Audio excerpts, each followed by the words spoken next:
crisis on America's southern border, and in the process he's come under fire for using scare tactics to frighten Americans of immigration.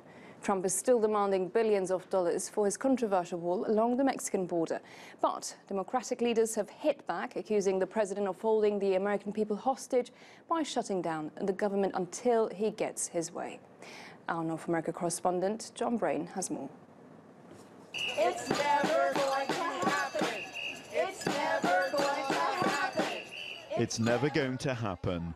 Protesters outside the White House giving their view on the prospects for a wall along the US-Mexico border. But Donald Trump has long promised his supporters that it will happen. He told the nation a barrier was urgently needed to curb the blight of illegal immigration. Over the years, thousands of Americans have been brutally killed by those who illegally entered our country, and thousands more lives will be lost if we don't act right now. The president suggested criticism of the proposed wall was hypocritical. Some have suggested a barrier is immoral. Then why do wealthy politicians build walls, fences, and gates around their homes? They don't build walls because they hate the people on the outside, but because they love the people on the inside. But in their televised response, Democratic leaders accused the president of holding the American people hostage by using the government shutdown as a bargaining chip to get his wall. American democracy doesn't work that way. We don't govern by temper tantrum.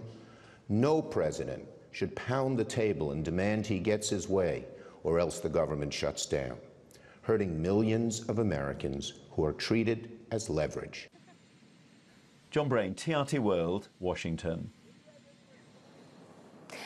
Well, now, to shed more light, Steve Rogers joins me, who's a former US military intelligence officer from New Jersey. Good to speak to you. So many people are criticizing. So why does Trump and Republicans want this wall so much? The President of the United States has been very consistent and has made it clear from day one that the wall must go up because of a national security crisis. The opioids coming into this country is overwhelming. The fact that there is human trafficking crossing that border, the drug cartel has been busy. So the president has not moved on the reason why he wants the wall. And keep in mind that before President Trump was elected, Nancy Pelosi and Chuck Schumer and others actually advocated the building of a wall and barriers to prevent illegals from coming into the United States. So talking about numbers, recent figures from Journal of Criminology from 1990 until 2014 shows there were lower crime rates in states that had high population of Hispanics. Is this scaremongering tactics by Trump then?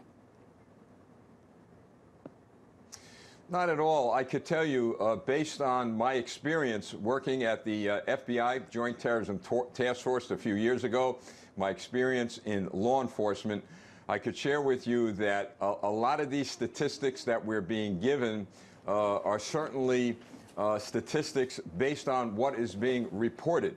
A lot is not being reported. For what? For national security reasons. There is a concern that terrorists can cross that border and can do great harm to the United States. I could tell you that MS-13 gang members have crossed that border and have done harm to the United States. So I wouldn't necessarily believe all of these statistics as being the final numbers that we should make decisions on. The president is being proactive. He wants to prevent another increased national security crisis. Well, Steve, let's keep you there and let's go live to the Washington, D.C., where U.S. Speaker of the House, Nancy Pelosi, and Senator Chuck Schumer is actually speaking. Let's listen and I'll be back. For hardworking Americans. To some, he is saying, work without a paycheck. To others, he's saying, just stay home. In all of those cases, he's being unfair, not only to the workers, but also to the American people whose services he is depriving them. He's depriving, and also to our economy. The president's manufacturing crisis reaches into the lives of millions of Americans. It threatens services and benefits they need to stay healthy and secure. It robs